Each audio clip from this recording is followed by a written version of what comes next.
in just under 10 minutes. This brief video is designed to give you an introduction to testing PCB characteristic impedance or controlled impedance with the CITS 880S and give you some hints and tips for testing conventional traces, traces with some DC resistive loss, and hints and tips for probing. It's not meant to be a comprehensive overview, simply to whet your appetite so you can get more into the detail of the manual and application notes later on. So treat it as a brief guide to get you started, and let's get into measurement with CITS 880S controlled impedance test system. First, I'm going to run a series of tests. I've written the test program already. I'm going to test with an IP50S probe, 100 ohm, and then a 75 and the 50 ohm trace. Probing on the PCB here, it's a large coupon so you can see what's happening. That's a test for a 100 ohm trace, and this is a test with the probe open circuit. I've set the probe length so you can see the open circuit when you probe with it unconnected. I'll manually move the test on and test a 75 ohm trace.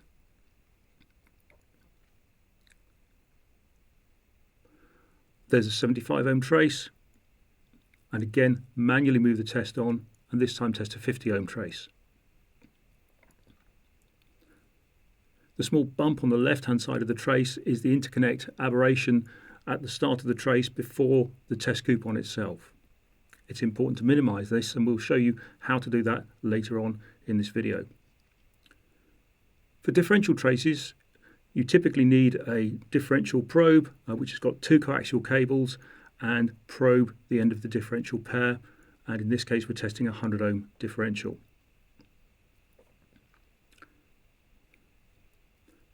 Some differential traces, for example, those that are underneath Ethernet connectors, simply have an out and return path, and they don't have a ground underneath. They just signal and return. And for that, there's a groundless differential probe with variable pitch. And this is an example of testing a groundless differential trace. I'm using the conventional differential trace here, but it's a good example. And there you can see a test with groundless differential. If you look at the test setup dialog here on the top right hand side, the test is set for groundless differential and it's connected to channel 2. I'll show you the connections later on. There are also some other settings here for traces with DC resistive losses, and you can either use DC resistance compensation or launch point extrapolation. Typically you'd use these for very thin traces, and if the trace you're testing shows a gentle rise from left to right of the screen, that's something you need to compensate for before you make any correlations with field solvers. So we'll look at that in some detail.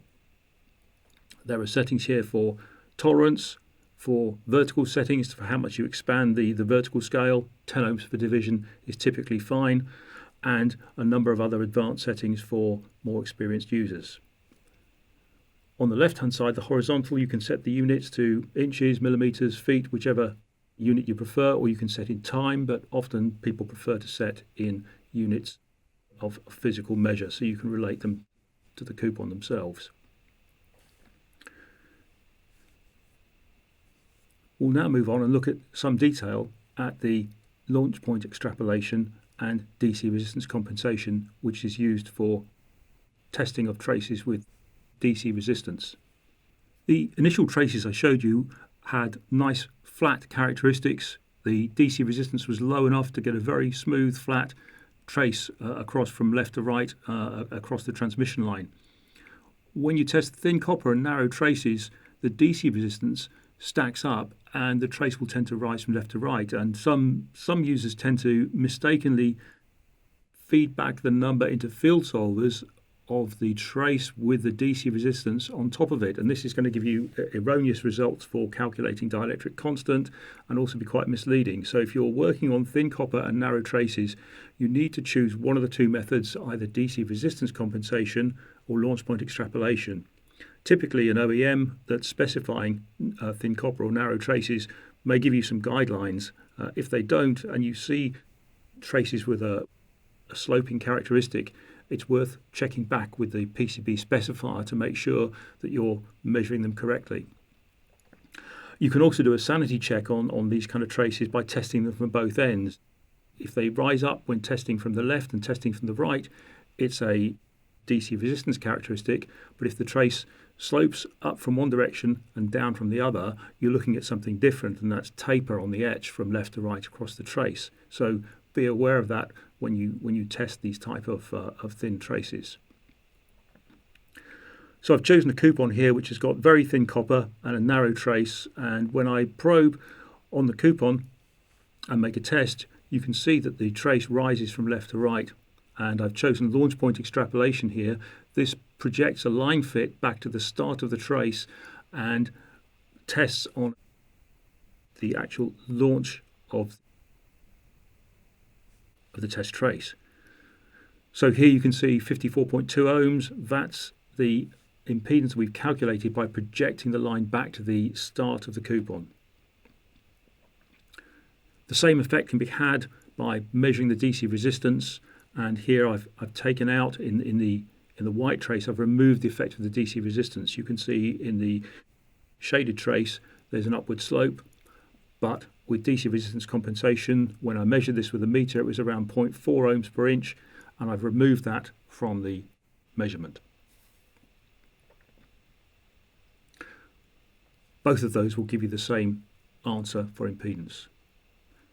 Here's some guidelines for probing to make sure you get the best accurate and repeatable probing with your controlled impedance test system.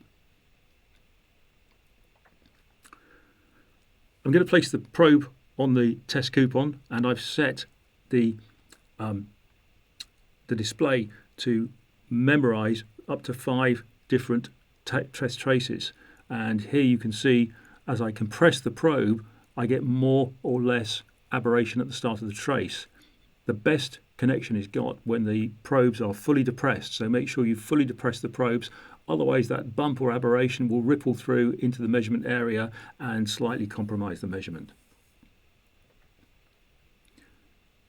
It's also important that you keep your hands free of the test area, and this example shows if I place my finger on the trace, you can see the trace dips down when I place my finger on the trace, and it affects the impedance measurement. So keep your hands free of the test area when you're testing on a surface trace.